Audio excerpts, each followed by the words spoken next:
Hey, how's it going, everyone? It's My Guy Knows a Guy on the SportX Insights YouTube channel, and we are here to preview UFC 270, the major MMA fight card tomorrow night on Saturday. I'm joined by two special guests, Andrew from SX Network, co-founder of SX Network and SportX.BET, and Stuck Bets, my friend, MMA capper, huge college basketball guy. Glad to introduce him to everyone. How you guys doing today? Doing great. Excited for it. Doing good. Ready for tomorrow. We got a big card, 2 championships on the line. You got to love those kind of fights. Yeah. 2 titles on the line. I'm sure you've already studied. If you've studied, I'm going to take a step back, moderate, just help you guys get through the card. We'll go through some of the main card fights, and we'll start with the big fight as well. Also, shout out to everyone that has taken a second to watch the video. Take a second to visit SportX.BET, crypto sportsbook owned by its community. Tomorrow is a massive, massive day in the MMA world. I will pull up the odds right now on SportX.BET. Just give me a second. And Andrew, tell them a little bit about yourself. Just a little bit before we continue. I'm going to pull up the odds right now. Awesome. Yeah, no. So I'm one of the co-founders of SportX and SX Network. Our vision from the start was to create essentially a platform that's owned by its underlying community.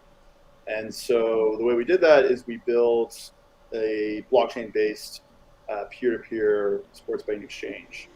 And so we launched that about 3 years ago, and it's grown tremendously over the last year. We did over $100 million in bets. And yeah, it's a pretty cool project to be part of, and launching our own blockchain in the next couple of weeks. I'm obviously a big sports bettor myself. I tend to be more of I would say, quantitative sports bettor. And so that's why UFC is, UFC is obviously really fun to watch, but UFC is a good sport just because it tends to be a little bit more inefficient. And so it's sort of a good sport to target with building models and things like that. But anyways, really excited to be here with Stuck. I'll let Stuck do his description. Hell yeah. What's Stuck. up, guys? Yeah, tell them about yourself, bro. My name's Stuck. That's my last name, so that's what I go by. All my friends have been calling me that for a long time, so that's where that comes from. Yeah, really excited for MMA, more from a degenerate standpoint, I guess. I like 15-minute fights and 25-minute fights, and it's over. You know, you win, you lose, you move on to the next one. It's quick and fun. So yeah, I'm big time on MMA, UFC, PFL, all of it.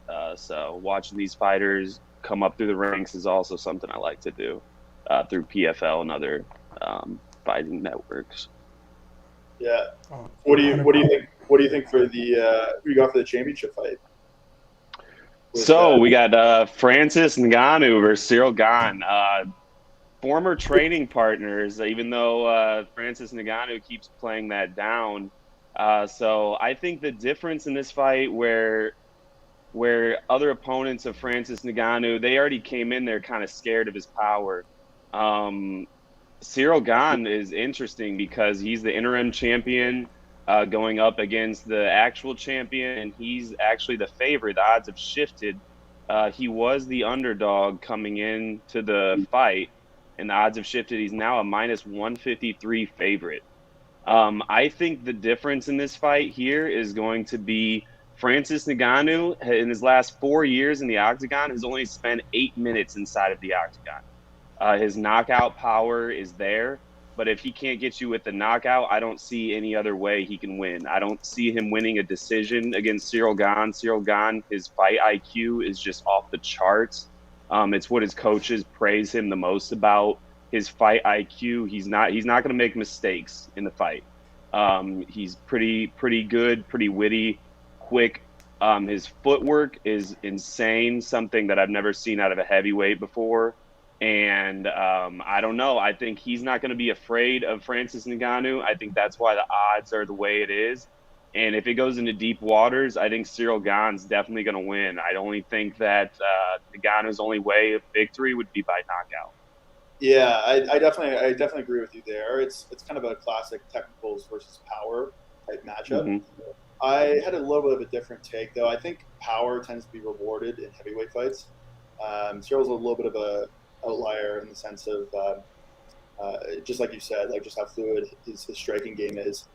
But I found it sort of tough to bet against Ngannou with 85% finish rate, especially just because I don't see it going to the ground.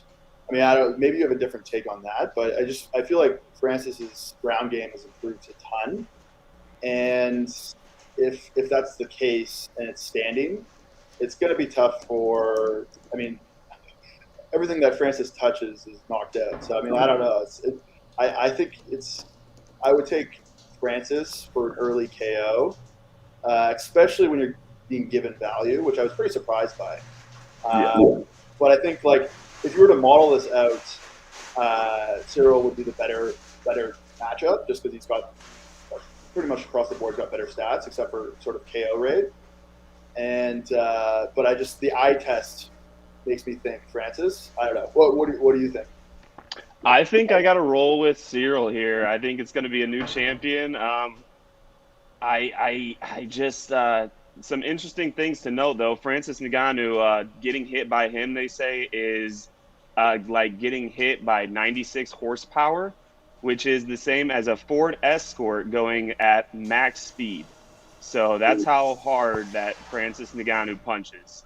Ford Escort going at max speed. So that's something interesting. I think Francis, if he has his mindset, he definitely can win. His output is I'll pull up the exact stats, but Cyril Gane's gonna have more output. He's gonna land more strikes. If it goes to decision, usually the champ is heavily favored when it goes to decision. You really have to beat the champ to become the champ if it goes to decision in the UFC. But I think in this one, if it goes decision, there I don't see Francis Ngannou winning. I think his only method of victory would be his knockout power, which is there, and like he's the hardest hitting man on earth. However, he's a little distracted talking about fighting Tyson Fury, thinking about boxing, thinking about wanting to make more money. I don't know. I could see him being a little distracted for this fight. And with Cyril Gane being his old training partner, kind of knowing his style, not being afraid of that power and having the defense to actually get around that power and the footwork. I think if it goes deep, Cyril Gane's got this. So I don't know. Cyril Gane could finish it inside the distance. I don't see that happening. But for me, he has more methods of victory to win. He could win by decision or knockout. And I can only see Francis having one path. So that's why I have to go with Cyril Gane here. Yeah, I think you brought up a good point. Like we've seen in the past, Francis can be sometimes a little bit of a head case. I mean, the fight against Derek Lewis is like a perfect example. Yeah. And I was reading something that he's only got one more fight left on this deal. And if he actually wins, it gets extended with the championship clause by another year. And Francis, I think Francis is sort of overplaying his hand, though, because like if he loses this fight, he's not going to be nearly as big of a draw in the boxing world. And so from that perspective, I do think he's still going to take this very seriously. But it is kind of one of the things I put as like a risk factor. I guess my big question is, do you think this is going to stay standing the whole, we'll just say it goes 5 rounds, and like you sort of, like that was one of the sort of big ways that Francis likely loses. Do you think he just gets outboxed, or is it like a combination? I think he more gets outboxed. His takedown defense has looked better. He's looked, like you said, when he shows his like wild side, he looked a lot more focused and slowed down in his last fight. He let the fight come to him instead of rushing, burning out his gas tank, just kind of relying on that. And when he rushes, he's more susceptible to get taken down. But I don't see. I'm going to say Cyril Gane's going to try it. I mean, he's a mixed martial artist. The man specialized in Muay Thai, before doing MMA. But so he's going to mix in, other things other than boxing. But I think if it stays on the feet, he outboxes Francis Ngannou. And if he gets taken down, I mean, I see Cyril doing the one on the work on the ground. Francis isn't going to go for takedowns. He did shoot once last fight, though, so I wouldn't count that out of his bag of tricks. But I see it more standing up. Cyril's going to mix in things just to confuse him and throw him off. He's got a really good IQ, fight IQ, really good footwork, so he's going to use those. But I think it mostly stays standing. I think a brawl. Yeah. Yeah, I think that's definitely it's definitely a possibility. I guess one thing you could do is if you could just take the over as well, like the over 2.5. It's minus 104. So I mean that could be a way to play Cyril instead of just taking the minus 150. Right. If like Francis doesn't really have any chance of winning in that type of matchup, but though I guess you did say I don't see Francis getting knocked out in the first 2 rounds, but I mean I could be wrong. Anyways, what do you think about? So it sounds like we're pretty split on those two. Do you have any other bets for that fight, or? I was thinking about Gane to win by decision, but I don't know. We haven't seen Francis in the octagon for long. He could gas out. I mean, just because you have that knockout power doesn't mean you're going to gas out automatically. People are assuming that, he's only spent 8 minutes in the octagon in 4 years. Well, he's going to gas out. But that's not necessarily true. I mean, he could still have the gas tank. We just haven't seen it, so we don't know how it's going to go if he gets into deep waters like that. I mean, the other deep water fight, he lost in decision, but I mean, he was getting smothered on the ground the whole time. I don't think it's going to be a fight like that. I don't think Cyril Gane's going to be holding him down the whole fight, wearing him out like that. And during that fight, he was struggling to get up. He wasn't just laying there accepting position. So it looked like he had a good gas tank to me personally. But I mean, it's been a while since then, and he hasn't spent a lot of time in the octagon. He's a little distracted. I think he's focused on other things. One interesting thing too is he is, I think, 15 pounds heavier than Cyril Gane. He's got a 2-inch reach. So he is the bigger man for sure. They're both 6'4", but Cyril Gane lands 5.37 significant strikes per minute, whereas Francis only does 2.54. His accuracy is up by 15%. His takedown average of course, is higher. So when you look at the stats and break down stats, I know it doesn't show the power factor, but if Cyril Gane can just hang in there, I think he's got this. So those are just some interesting. I think he's more technical, more complete, and yeah, that's. I don't really see him. Maybe Gane decision. I don't know what the odds are for that, but I could see that happening. Yeah, I think that makes sense. I mean, I think the striking differential is like the most predictive factor there is, like strike differential. So that's why I was kind of saying, like, I'm sort of going against the model by taking Francis. It's purely an eye test type thing. But anyways, and he can do it with one punch, which is always nice. I have a question for you guys too. How about the pre-fight media for this particular main event? Has anything caught your eye, and maybe the weigh-in, anything in the media between these two fighters that has popped up that's maybe affecting the odds, or is there any other information that people need to know for the Ngannou fight?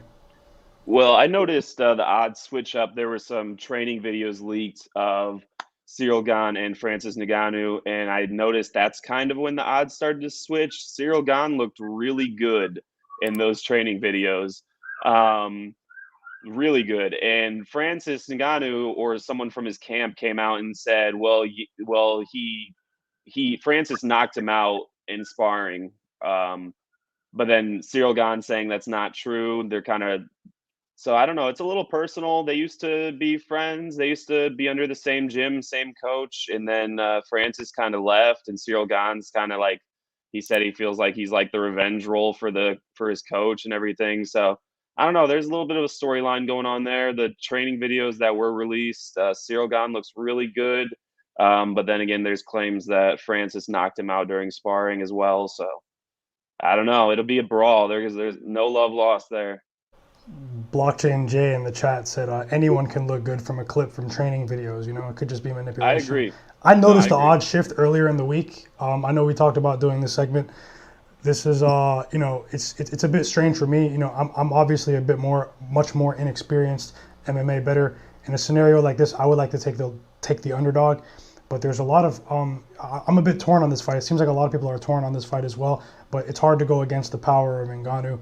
Maybe people are looking for other anecdotal stuff as well, like his motivation or other stuff going on with him potentially leaving the UFC. So, you know, I don't know. I might be on the sidelines for this one before we get into some of the other fights. But you guys, any clear decision for now, or you guys? That was really. I enjoyed listening to that. Yeah, it sounds like we're pretty split between Ngannou and Cyril. So yeah, I got to derail the hype train. I love the man, but I don't know. 96 horsepower though, that's impressive. So yeah, and honestly, like my UFC model told me to bet on Rosenstrike against Ngannou because I remember Rosenstrike was a pretty big underdog, and just sort of. I sort of took that bet just looking at the numbers purely, and it was a 20-second knockout, and I pretty much said never again after that. Yeah, it sucks when you lose like that. It's hard to bet against him again. Yeah. So, anyways, it's going to be an amazing fight. I mean, this whole weekend's incredible for sports, but this card especially. What about the other championship fight? All right, so Brandon Moreno, Deiveson Figueiredo. So this is the trilogy, but it's really 1-0 Brandon because the first fight ended in a draw. So this is kind of an interesting fight here. I'm surprised. I think this is the first time Brandon was the favorite. In my opinion, he won the first fight, but there was some controversy there a little bit. Second fight, he won dominantly. I mean, you can't even disregard that. I was leaning Figueiredo before I saw the weigh-ins. I mean, he's the underdog. You know, I think he's the better fighter, I would say. But he's so muscular, so full of muscle. He gasses out pretty quick. His cardio, you know, if he gets into deep water, it's not good for him. His cardio is bad. He looked really bad last fight. Whereas Brandon Moreno's not going to gas out. He's going to keep coming at you. He's going to throw submissions. He's better on the feet at times. So I was liking Figueiredo until I saw the weigh-ins. And, I mean, he is struggling to cut weight. He barely made it. he looked exhausted. He was talking slow at media day. I mean, I think he is drained from cutting weight. All he would talk about was cutting weight. So that means, like, your focus should be on your opponent, not cutting weight. Your focus should be on the strategy you're going to take against your opponent, and not about, oh, I'm only 3 pounds over right now and I'm almost there. If I get 3 pounds off, I'll make the weight. I think he's overly worried about weight. He didn't look good during weigh-ins. Brandon Moreno looked full of energy. Looked like an easy weight cut for him. He looked happy and bubbly as usual. I got to go Moreno. I'll probably go Moreno inside the distance. I think Moreno gets it done again in emphatic fashion. He probably wins probably by another submission. So Figgy, I see someone said Figgy looked decent this way, and he looked big. He looked ripped, but he looked, just because you're ripped. I mean, everyone's ripped underneath, like all UFC fighters are. It's the weight cut that bothers me. He was constantly talking about that during media day. He just looked kind of sluggish. I think he had a really bad weight cut, and we'll see if he can get the best of it or not. But I got to go roll with Moreno. That I was going to go with the underdog in that one, but I had to switch after I saw the weigh-ins. And Moreno is a good fighter. He can hit you with the submissions. He can hit you with a knockout. So I'm rolling with Moreno there. Yeah, I mostly agree. I had Figueiredo winning the first fight. He would have if not for that point deduction, but Yep. and obviously Moreno dominated in the second fight. Like historically, like in a three-way trilogy, the person who wins the second fight of the trilogy tends to win the third fight a much larger percentage of the time. But even that's just like a random stat. I think I kind of agree. Pretty similar, to be honest, take to you. I just think Moreno's endurance is too good.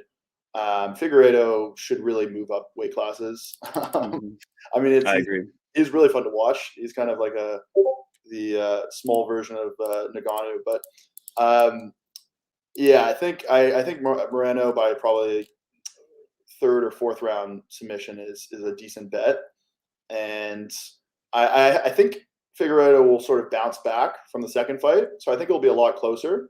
But I still think the end result, like I could see him sort of winning the first round pretty dominantly, and gassing out, and then but not getting him out, not taking him out, and then he just kind of gasses out by the third or fourth round, and then Moreno just sinks in a rear naked or something. So I do think, though, the value is like minus 190. 190 is, I mean, I guess it's like it's steep. It's a bit steep. When he's underdog for the first two fights, that's the heaviest price you're going to get on him. Yeah. So I think like if the line shifts a lot more, or maybe if the line shifts a little bit more, so you can get Moreno at like, I don't know, minus 160, minus 150. That's, I think, probably a good spot to take him. At minus 190, I'd probably just pass. And just maybe monitor from line movement, see if I can get a better line. Yeah, I think I'd go Moreno inside the distance. I mean, Henry Cejudo is the only one that's been talking high about Figueiredo for this camp, and I mean that's because he's training him. So I mean that'll be interesting to see. Cejudo has like a blood feud with Moreno. Moreno and him used to train at the same gym, and Moreno left, so he's angry about it. He feels like Moreno betrayed them. So Henry Cejudo took Figueiredo under his wing and is training him for this camp. We'll see if that makes a difference. I don't know. But that is an interesting piece of information there. Yeah. So, yeah. What about, do you have any picks for sort of the rest of the main card, or what Yeah, so I was looking at a few. Let me see here. So one thing I noticed was actually one of the early prelim fights, I think. The Matt Frevola versus Valdez, Genaro Valdez. Yeah, right there. And I think at plus 169, Valdez is a steal. I don't know why he's this high. Frevola is kind of a sloppy fighter. He throws loopy punches, easily counterable. easily hittable. He's going to try and take you down a bunch, but he's kind of a sloppy fighter. And then you have Valdez, who's coming in. He's undefeated, 10-0. It is his UFC debut. He was on the Dana White Contender Series. He won in second round knockout. But you're looking at the numbers. I mean, he's got an inch of reach on Frevola. His significant strikes landed per minute is 6.28 versus 2.73. Accuracy is more. His takedown average is actually higher than Frevola's. I know it's not a big sample size. You're getting a Dana White Contender Series sample size, and that's it. But I mean, Valdez, he on all the stats, on all the analytics, he's better than Frevola. Frevola has not been impressive to me in the UFC, really. He's got a weak chin. He's got knocked out his last fight in round 1 by Terrence McKinney. He lost his fight before that by decision. He's 1-2 in knockouts. So in his career, he's been knocked out twice and only knocked out someone once. So I see Valdez knocking him out probably round 2 or 3, and at a plus 170 money line underdog, that's got to be a play for me. Awesome. Yeah, I'm going to ride on that, Valdez plus 170. And how do you feel about maybe potentially the length of the fight? And then also appreciate everyone watching as well. If you guys can take a second to hit the like button. If you're not subscribed to the channel, if you're watching on Twitter, take a second to come to the YouTube app and subscribe to the channel as well. I'm going to be doing this program weekly. We're going to call it either MMA Betting Weekly or UFC Betting Weekly. And hopefully Stuck and Andrew will be back, depending on schedule. We'll do this again for everyone whenever there's a big event. And other than that, we're going to get to the giveaway as well in a second, and also give away some stuff to the people in the chat. But how do you feel about the length of this fight? Maybe the 2.5 rounds. Frevola's pretty tough. Like he has 2 knockouts. He's got knocked out twice. 2 of his 3 losses are knockouts. He's decently tough. I could see it going round 2 or 3. I like Valdez to either win by round 2 knockout or round 3 knockout. I'm not sure exactly what the odds are on that. But I could see Frevola getting a little maybe frustrated, throwing loopy shots, just getting countered with a big uppercut or something like that while he's throwing his loopy shots, and getting knocked out again, losing 3 in a row. So I don't like Frevola. When with him as that big of a favorite, I don't see why. You haven't seen really anything out of Valdez, but I think he knocks him out in round 2 or 3. Another one I like. Yeah, list them off, bro. Before we get out of here, maybe share. You don't have to give the whole playbook, but if you want to share your most confident plays for tomorrow, I'm sure people are going to be getting in a mode to basically watch fights all day tomorrow. So I'm sure people want some bets. Take a second to, hey everyone, place your bets on SPORTX.BET. The odds are crazy. Stuck, what you got though? Another underdog that might be worth a look. I haven't personally pulled the trigger on this, but Jasmine Jasudavicius versus Kay Hansen. I know a lot of people like Kay Hansen. She's got a big fan base, and she's kind of popular in the UFC. She's a badass. She's good, yeah, but I could see Jasmine winning this. Kay Hansen, I mean, if Jasmine can withstand the takedowns, or if she does get taken down, if she's able to get back up, I think that Jasmine has a good chance of winning this fight. And at plus 184, you really can't beat that. Some numbers here for striking. Well, first off, Hansen 7-4. I don't think people realize that. She's not got a great record. Jasmine 6-1. Jasmine has 5 inches of reach on Kay Hansen. Oh, wow. Her striking numbers are 4.67 significant strikes landed per minute versus 3.57. And her takedown average is actually 4 to Kay Hansen's 2 per match. So Hansen's gonna try and submit. Hansen's very good at submission. She's strong, very powerful fighter. If she can keep Jasmine down, then she can win this fight, and she can win it by submission.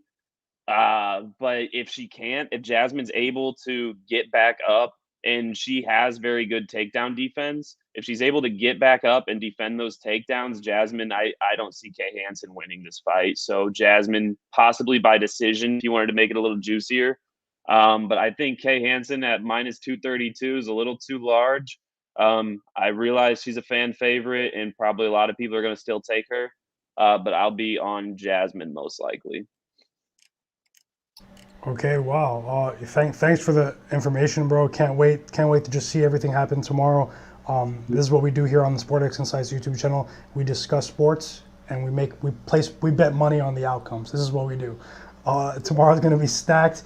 UFC 270. I'm dipping my feet in the UFC markets. You know, I come from other sporting events, but definitely going to be following my guy Stuck Bets and Andrew SX, co-founder of SX Network, SportX.BET. Shout out to Jake in the chat as well, co-founder of SX Network and SportX.BET. Shout out to everyone that's taking a second to watch the video as well. So what we're going to do for the giveaway, everyone, is I'm going to do the retweet picker. I will tweet it out. 3 winners who retweeted the tweet from earlier.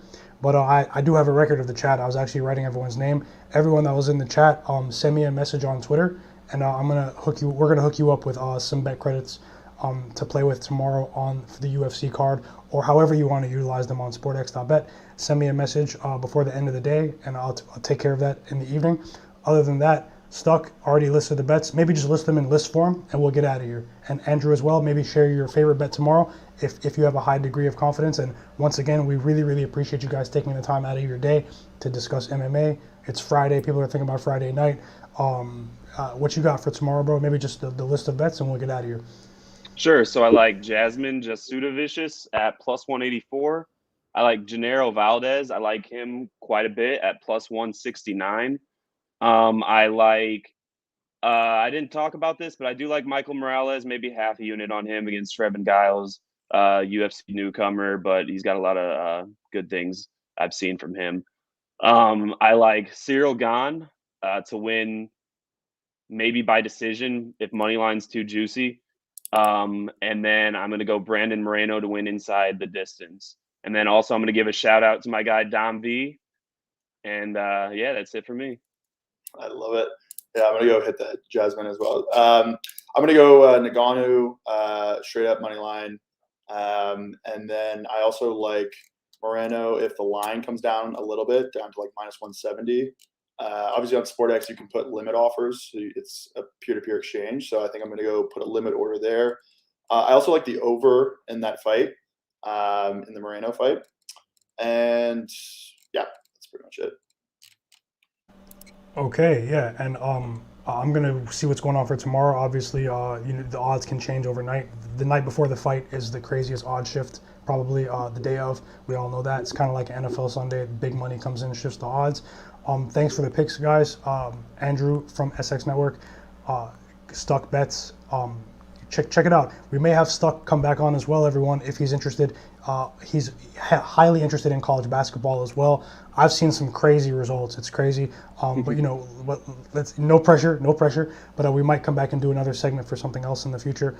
For now, though, hit the like button, everyone. We're gonna get out of here. Enjoy UFC 270 tomorrow. If you were in the chat, send me a message about the bet credits. But the 3 individual winners is 2 separate things. I will tweet it out later. Whoever retweeted the tweet from earlier, visit SportX.BET, crypto sportsbook owned by its community. Amazing sports project in the crypto space. Absolutely crazy. You're seeing it on the screen right now. Come join the community, join the project Discord. Other than that, we're out. We'll see you guys again next week. Enjoy the fights tomorrow.